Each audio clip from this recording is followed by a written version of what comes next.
So after Marguerite Aozasa made history in her first year as head coach by winning the NCAA Division I National Championship, her team went on to get upset in the first round of the NCAA tournament just a year later. How she has chosen to respond, to process it, to support her team and grow through it, well, I think it's just a testament to her character and her leadership. And you'll see that in today's conversation as she's going to tell us about that story. As well, she'll be sharing some ways they support players emotionally, how she gets support on her journey, and she'll be sharing her perspective on effective coaching and misperceptions around coaching. Welcome to the Coaching Culture Podcast. My name is JP Nurbin, and I'm joined by my friends and co-hosts, Nate Sanderson and Betsy Butterick. I started this podcast in 2017 to help listeners grow as a leader and build a stronger team culture. In addition to this podcast, I'm a leadership coach, culture consultant, and the author of The Culture System and the Sports Parent Solution. To learn more about how my business, TOC, can support you and your organization, visit tocculture.com. My Twitter's @JPNurbin, and my Instagram's @TOCCulture. To learn more about Betsy and her work as a leadership coach and facilitator, go to betsybutterick.com, and her Instagram is @Betsy_the coach's coach. I want to ask you another question that's kind of related to this too, because I think one of the things that we run into with, again, with coaches is that kids these days, right, are seen as being less resilient, maybe than when I started 20 years ago. They might be able to take coaching differently, disappointment differently, a coach's decision differently. Parents had a different role 20 years ago than they do now. So there's lots of things that sort of play into the dynamics of building resiliency among young people, particularly through sport. And I think today it's almost like the paradigm or the pendulum has swung all the way over here to say that it's the coaches who is responsible for how a player feels and how a player's confidence and how a player enjoys the game. And, if it's not working for a player, it often comes back on the coach. What are you doing wrong, or what do you need to be doing differently? But you and I know, like, the real world doesn't work that way, right? Like, my boss isn't solely responsible for how I feel on a day-to-day basis. And so there is some responsibility in the player there. And I'm just curious, from your experience, like, how do you try to balance what's the coach's role to support players when they're going through adversity, and what's the player's responsibility to have to really deal with some of those things and hopefully become stronger through it? My first inclination is, and maybe how we see our role, is like it is our responsibility as a staff to create an environment that is safe, create an environment that is fun, create an environment that is supportive. We have to admit and accept that the variance of how players feel within that environment is going to be constantly in flux. And when we talk about their responsibility, we're like, it's their responsibility to be honest. It's their responsibility to be vulnerable, in the sense of when something's not going well, we expect them to come to us for help. We don't really talk a lot about resilience, in that it's like, I think it's unfair to talk about resilience if you're not providing a lot of support. This is also what I found to be a really different take on resilience and how to build resilience kind of in this new generation. I think there's been, over the last, decades, whatever, that like resilience is built through going through hard things. And I don't know if I fully agree with it. Like, you can't control going through hard things. Hard things are going to happen, whatever. I think, and I think our staff goes down the path more so of like, resilience is built by having a ton of support. And resilience is built by having an environment where you can be open and ask for that support. And so we kind of go the opposite direction, where it's like we build up our players so much that then when they face the hard thing, they're kind of drawing from like a really full tank, one, and then two, they know that if they're going down, they can ask for help around them, as opposed to like, you've gone through something really hard and now the strong survive, or whatever. We don't really take that approach. Sometimes we'll say, yeah, you know what, you're going to learn through this. But I've always felt like times I've felt where I can go through hard things is when I feel the most supported, or when I feel my best, as opposed to like if I'm exhausted and I'm feeling worn down or whatever, like the smallest thing sets me off. It doesn't necessarily mean I'm not being resilient in that moment. I just might not have much to draw from. And so I think the resilience question is really curious with this new generation. And I think for our group, like, you see it in really hard moments on the field. We also have to in our situation is very different too, in that like we may go all the way to the Final Four and not really have faced a lot of adversity. So we have to just find different ways to build resilience that don't really have to do with going through hard times, because we just might not face them very often. And so the approach that fits our group more is what I've been talking about, which is like create an environment that's so strong, so fun, so supportive that when they face the hard thing, they're like, oh yeah, I can do this. I got everyone around me. I feel good. As opposed to like, oh yeah, just like before, because we may not get the before very often. But it's really interesting, I think. And this is, I think when you look at kind of quote unquote old school coaches versus this new generation, like this is a really big thing that needs to be addressed, because the way in the past maybe that we thought resilience was built, it may not, it just might not apply as well to the new generation of student athletes. All right, just a quick timeout to tell you about my latest book, The Sports Parent Solution: Proven Strategies for Transforming Parents from Obstacles to Allies. This groundbreaking book gives you the strategies and methods you need to transform the parent culture in your team, allowing you to better support each athlete's growth, improve your team's performance, and create an extraordinary experience for everyone involved. It's available on Amazon and Apple Books. You can learn more about it and download the bonuses at my website, tocculture.com. That's such an important point. And I think, as you mentioned, unique perhaps in that perspective of how do we build resilience? How do we talk about resilience? And are we focusing on support? Especially when you layer onto it that your team may not face those hard things with the frequency that they might need to build resilience. So if that's not part of the equation, what else can we do? Because you mentioned hard things, we're going to talk about hard things. Year one, you win a national championship. Year two, ranked number one, you're out in the first round of the NCAA tournament. Talk to us a little bit about how you had that conversation following that early exit with your team. Yeah, there are moments in my new role as a head coach that I long for my old role as an assistant. This was definitely one of them. Like, I was like, oh, great. Oh, I'm talking. Okay, sounds good. And what I said after the game, so directly after, was one, like everyone's crying, everyone's upset. And I said, like, of course you're upset. One, this is a huge disappointment. Like, no one wants to go out this way. But soccer itself is such a weird game in that, like, this happens. It's not like some other sports where it's like fairly consistently the better team wins. Like, this happens quite often, it feels, where like in this game, we outshot the other team 22-2 and we lost 1-0 in the last 3 minutes. So it's like, this was a heartbreaking loss, but it's also part of the fabric of our sport. So we kind of acknowledge that piece. I also acknowledge like nothing I say in these next 5 minutes is really going to make you feel better. And I said, partly why I'm saying it is to make myself feel better. And I'm just going to own that, like, because nothing I say is going to help you sleep tonight. But these are the things that I'm going to remind myself tonight when I'm trying to sleep. And I know it's not going to happen, but these are the things I'm going to tell myself. And what I told them was like, the first was like, you're upset because what we have here is so special. And I was like, you look at the players around us, like we have been so fortunate as a staff to coach this group. Like every single player here means so much to us. And that's why we're upset, because we don't get to continue on. And it's kind of the end of this team. And that college is weird that way too, where like your team changes every year fairly significantly. So we just acknowledge like the reason you're upset is because it is disappointing, because this team shouldn't be out, because a lot of you probably feel like it's your fault. So of course you're upset. But again, if you didn't care and if we didn't do such a good job of creating something so special, like it wouldn't hurt this bad. So you have to just kind of own that. It's not going to make you feel better, but that's what it is. Then we talked about like what this team did that was so special. And this year, I thought we set a standard for how college soccer can be played. So there's often word kind of out in the world that like because of how college soccer is run, the length of the season, the kind of nature of the game, it's really difficult to play kind of this quote unquote beautiful brand of soccer. It's very transitional, very physical, all these things. And I thought this year we proved that you could. And so I'm like, you guys, like the coolest part about this season is like we showed the country that you can play this way. Like at our level, you can really play this way. And I'm like, and to me, that is for our program even more impactful than what we did last year.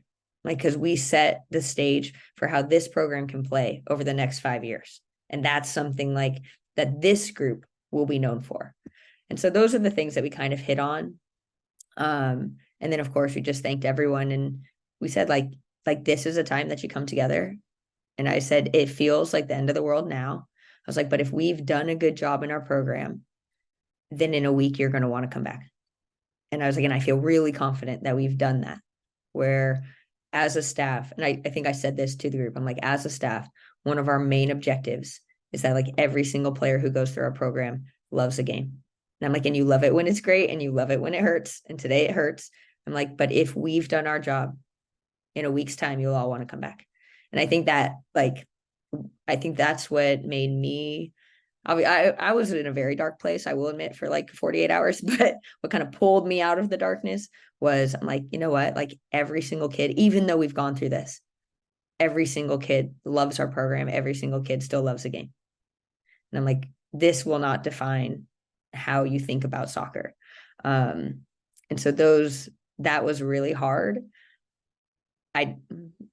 Who knows? I think the speech itself, whatever, but what was really cool is we did have to take about 2 weeks off, a week off for NCAA rules, and then a week off for Thanksgiving. And when we did come back and train, we had a recruit on campus actually. And she's like, you would never know that this team just like suffered the biggest upset of the year, because they were having a blast. Like they were all so excited to come back. Like the energy was as high as it ever been in practice. Like everyone was just happy to be around each other and back training. So in that way, I think like the work we do every single day kind of set us up to go through that massive failure. But I think in the same line of what I was talking about, like that to me, that's resilience. But that was not built through going through really hard times. That was built by creating an environment that's like super positive and fun and supportive. That's awesome. And thank you. It pains me a little to ask that question just because, I think any coach listening is like, oh, I know that feeling, in whatever. We did it to ourselves, And it, like you said, that's the beautiful part about the game. And the frustrating part, the love and the loathe, is that can happen. And that's part of why we play, is for that possibility. So I appreciate you going down that path.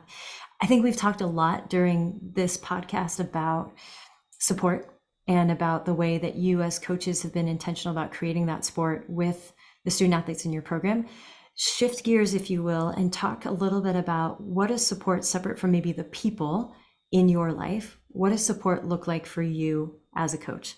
The nature of college coaching especially is changing. And I'd say the asks being made in that part of our resume that says other duties as assigned continues to grow. What does support look like for you both in and out of season with how you prepare to show up and give your best? Yeah. Well, my life has been a whirlwind. But there have been some constants that have been really helpful.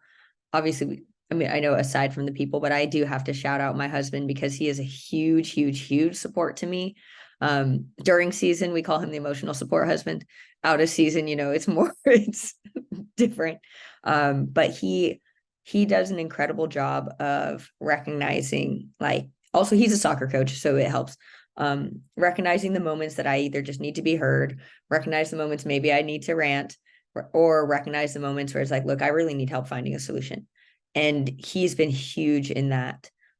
He picks up so much slack, like as far as the house goes, and we have 2 giant dogs, like all of those things.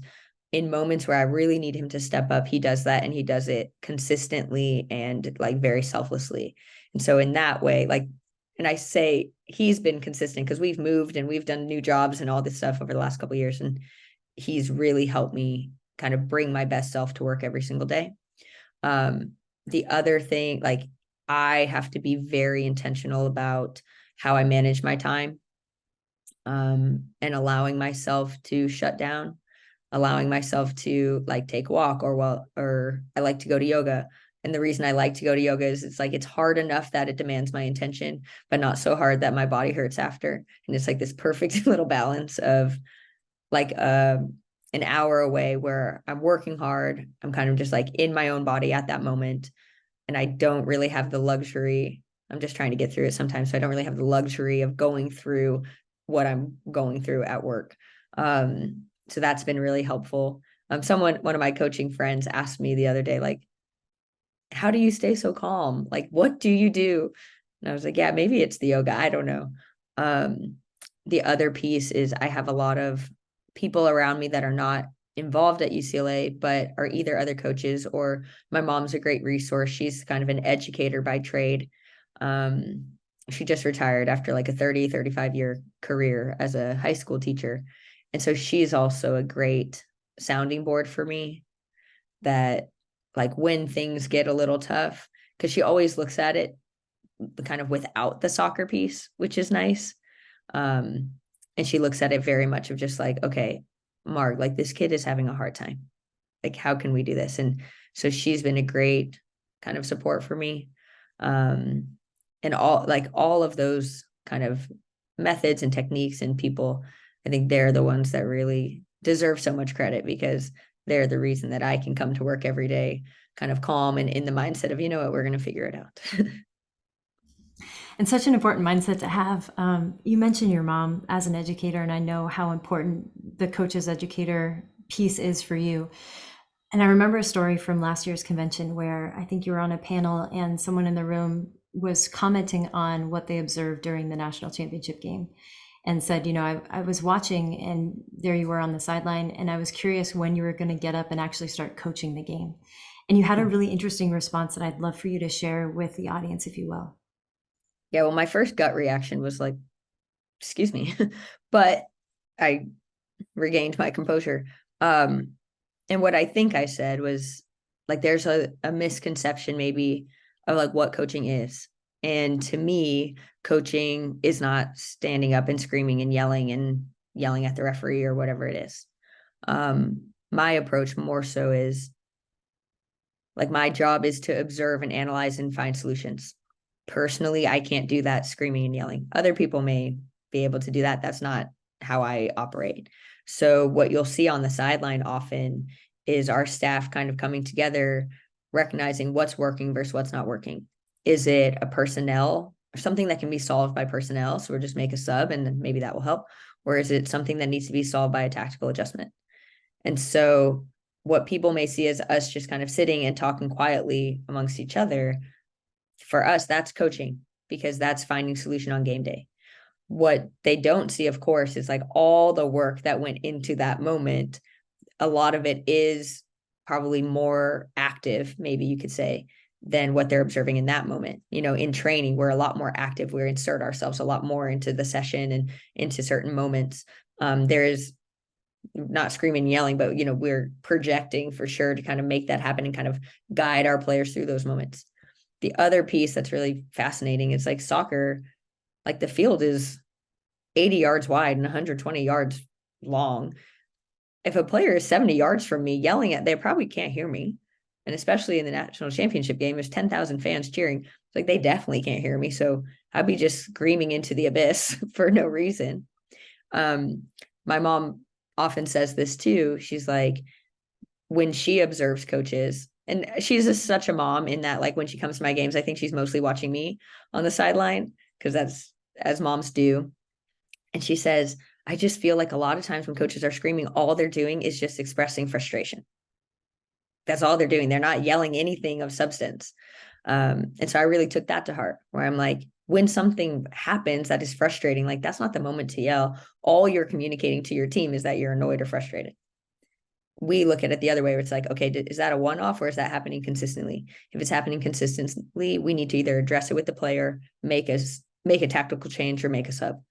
And when you kind of boil it down to those things, then it's like, for our staff at least, screaming and yelling is just not very productive. So we don't do that. So just a quick timeout in this conversation to tell you about why you should consider subscribing to the TOC newsletter. Every Thursday, you'll receive a short article from Nate or myself, and you'll also receive the notes to each episode of the podcast, as well as our top 10 podcast episodes and my top 10 articles. Subscribe using the link in the description of this episode, or simply go to tocculture.com and click on newsletter. When Betsy told me that story, I thought, that's exactly what I want to be as a coach. Like, I want to get to the game and be able to enjoy it, just watching it like everyone else, because our players are able to either, one, be prepared for what's going to happen, or two, be empowered to make their own decisions and adjustments on the fly without the need for us. I feel like that's validation that we're actually doing our job, is that, as you said, we can just sort of sit back and observe and analyze. But I guess my question following that would be, how do you get to your players to a point where they're on the field and they're able to, operate in the knowledge and preparation without necessarily being reliant on, the remote control coaching, so to speak, from the sideline? Yeah, I think there's two pieces. The first is preparing them tactically so that then when things are going well or aren't going well, they're able to make the adjustment because they can recognize what's going well or what's not, or what the solution really is. So we're very intentional in how we teach the game. And we kind of label it inviting strategic thinking. So when we talk about, okay, the other team has two forwards, they're likely going to press us this way. When we're teaching the team how to beat that, we are very open with the decision making and why. Like, we're very open with the why. And if they have questions, we'll spend 5 minutes and talk them through it, because they need to know why we're trying to do something a certain way. Some of it is to isolate one player, some of it's to isolate a certain space, whatever it is. And so what our goal is exactly that. So that when something happens in the game you haven't seen before, you can solve it. We always tease them. We're like, I don't know why you're waiting to halftime to make the change. I'm like, I always say, I hope you would know better than me. I'm watching from the sideline and you're in live time. Like, you should recognize the problem before I do, hopefully. And so we kind of give them that responsibility. We also give them the freedom to make that change. And we hopefully give them also like the knowledge base to see what has to happen. So there's that piece to it. The other piece is like just the empowerment to make the change and the willingness also to make a change. And we are very open about that, where it's like, we might say to the group, we want to press really high, but we tell them also in the pregame, we're like, if it's not working, we also expect you to change it. Like, that's part of what we're doing here. Like, we're going to go out with a game plan. We don't know if that's going to work. We don't know if the team's going to play us the same way. That's also, I think, a challenge to recognize in our position. It's like, we could play a team that for 10 games has played a certain way. When they play us, they could do something completely different.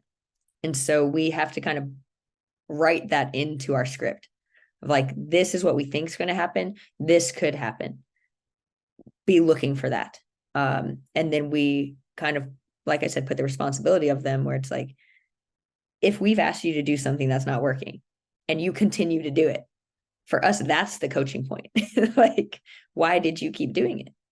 That does not make any sense. Like, just because I said it, I'm like, I said it was wrong. Like, recognize that we're okay with being wrong, but we also want you to change it. And so I still don't think we're quite at that point. We always like get to this point right at the end of the season, and then our season ends, of like where we can really sit back and just enjoy the game.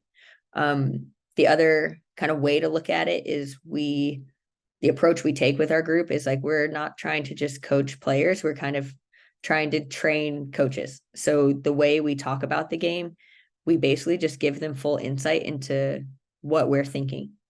And so when we come to a decision, we tell them exactly why. And I think by doing that and doing it consistently, then when they're in the game, they're looking at it kind of from a different lens, and they're looking for adjustments to be made. Okay, just one more quick time out to tell you about the TOC Transformational Coaching and Culture Certification. It's the most practical, comprehensive, and essential coach education on the market today. We offer 3 levels of certification, each taking up to 3 hours each, and they come with high-quality videos, digital resources to simplify the process of building your team's culture, and a group chat to ask me and other coaches questions as you go through the course. To learn more about this and my other online courses, go to tocculture.com. We could probably spend a lot of time on this too, but I think the other thing that has been good for our group is just asking them, if we show we're getting ready for a team tomorrow, they do something a little bit differently defensively, just asking them what opportunities does that create for us before we just give them, here's what we're going to do, because we're trying to train their eyes and their decisions as much as we are the ability to execute those things once they see them. Yeah, that was a really big change. And this is kind of going back to our first part of this conversation. Like that was not a piece of coaching or blueprint that I really recognized before I kind of got into it.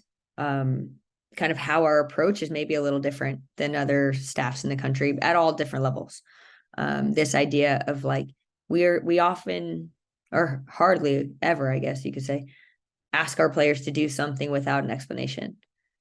Like we're really trying to teach them to see the game in a strategic way, in a way that's way more tactically based than maybe what they're used to. Because we feel like that's going to be the key for them to play at the next level. Both whether that's in the pros or at an international level, like they really have to understand the game at a higher sophistication. And so we kind of talk about it all the time. It's very much a consistent theme in how we lead the group. And Marg, I'm a very visual thinker, but as you're talking, I'm picturing, you know, every so often now when I scroll on Instagram, I get this ad for a masterclass. And I'm listening to you just thinking like, oh my gosh, we're all, you know, audience members of this masterclass of quality coaching and what that looks like, what it doesn't look like, and what we stand to learn as coaches about the continuing evolution of this profession called coaching. I want to ask you one more question if you got a couple minutes here, and that is, what's your perspective on what effective leadership looks like at the players level? I think a lot of times coaches think we want players that are going to hold each other accountable, you know, and that sometimes it just stops there so that maybe they have to do less work enforcing standards or whatever whatever the motivation might be. But, you know, when you've been on some highly successful teams, I'm sure as a player and also as a coach, what has effective leadership looked like at the players level? Yeah. A couple components I can think of. The one really important one is accessibility. Like you have to be someone that people can approach. You have to be somebody that people can bring issues to, or like if you're going to kind of insert yourself in a situation, you have to be someone that's well accepted.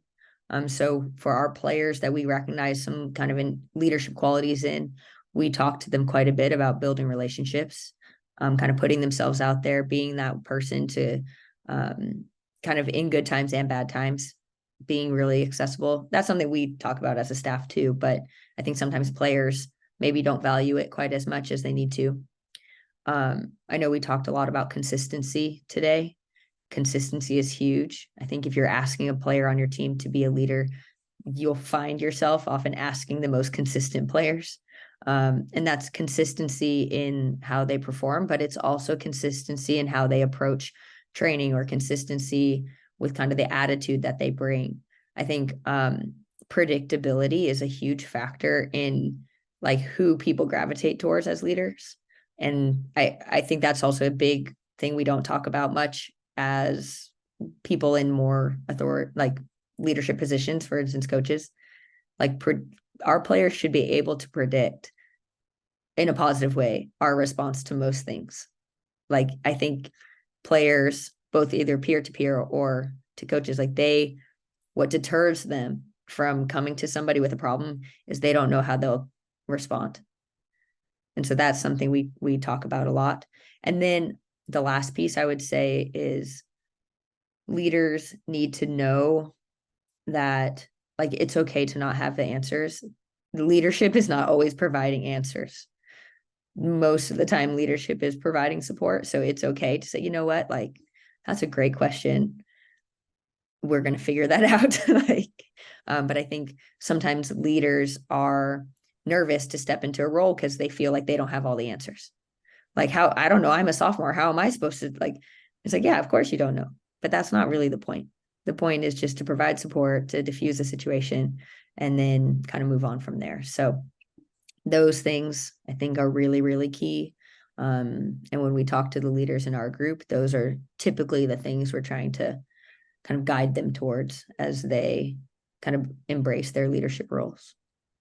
And just to follow that quickly, you mentioned before how the roster changes so much from one year to the next. Are there other things that you do intentionally to try to develop those leaders, you know, because they're going to turn over, whether it's graduation or, you know, what have you? Are there other things as a staff that you're doing to try to help develop them? Yeah, so informally, we talk about leadership quite a bit whenever we do individual meetings. We kind of empower all of our players to take some sort of leadership role. And sometimes that role is just like, okay, we need to get you to a point where you're your best self at training. Like sometimes it's as simple as that. But other times it can be, hey, look, like you're in a position that your class itself really looks up to you. So these are kind of what we would hope to expect from you in that role. We don't need you to talk to the whole group, but like when your best friend doesn't go to class, like it'd be really nice to get her there. Other people, it's kind of more like you're a captain on the team. This is what we expect. More formally, we have kind of a leadership group. And so it's usually 7 or 8 players. Some of them are kind of more developed leaders. Some of them are kind of leaders in training, you could call them. And so we have many conversations through the year of talking about the things I just talked about, like okay, sometimes we might say like, if we have a leader who's not quite fully fledged, we might ask her to address a player or a teammate about something, but we might say, you know what, Betsy, can you go with her and give her a little support? Like kind of little training wheels as they do some of these things. And so, yeah, like formally, we kind of have a leadership group that has some more developed leaders and ones that are kind of learning the ropes. And then informally, I would say leadership is always a topic of conversation in almost every conversation we have with players. Before we wrap up today, if folks want to know more either about you and or the program, where would you recommend that they go? This is probably where I need to do some personal development. As of right now, I think like if you go to just our website, UCLA Bruins, you can get kind of the latest and greatest on what we're doing, especially on the field. I will say also, if you follow UCLA athletics through all social media platforms, at times they do some incredible features on our players and on our staff, just kind of in what they're doing, either kind of special talents on the field, but some really cool things that they're doing off the field. The other thing is our staff's been very, very fortunate to be asked to be on various podcasts like this one. And we try whenever we are asked to be like very open and honest about how we go about things. So that's a great way to get some insight.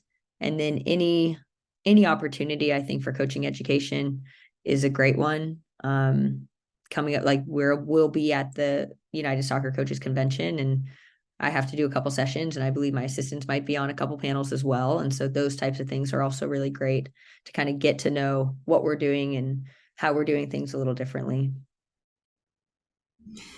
Marguerite, we could do this for another couple hours, I'm pretty sure. But for the sake of everyone's time, we so appreciate you giving us yours and the conversations that you've shared, the transparency, the honesty, the vulnerability to enable coaches to be their best selves, and just change the way that we coach the game in a way that is really holistic and positive and supportive. I know we talked a lot about that word support, but again, just so much gratitude for everything that you've shared and the way that you show up as a coach for the players in your program and for other coaches as well. So thank you. Yeah, thank you. I know you feel you didn't have a huge role in my transition to being a head coach, but I definitely didn't feel that way. So I appreciate, all the support you've given me over the last year or so. My pleasure. So as we wrap up that conversation with Marguerite, personally, I just love how she points out that when coaches are screaming, coaches are just expressing frustration. That's so true when I think back on my own experience as a coach. Now, some people might just say, well, hey, that's just her style. She's not a yeller. But I think Betsy does a great job of just labeling it for what it really is. Best practices. Like it's the best way of coaching. Hopefully, if you are still holding on to that habit of yelling at your players, well, I hope that you'll examine that, reflect on that, and work on that. We hope you've enjoyed this episode. We hope you will join us for more future episodes. Next episode, Nate, Betsy, and I will be getting together to talk about authenticity in coaching. So be sure to subscribe to the podcast, our newsletter to get the notes. You can do that at tocculture.com. And also leave us a review wherever you listen to the podcast and share this episode if you felt it was valuable.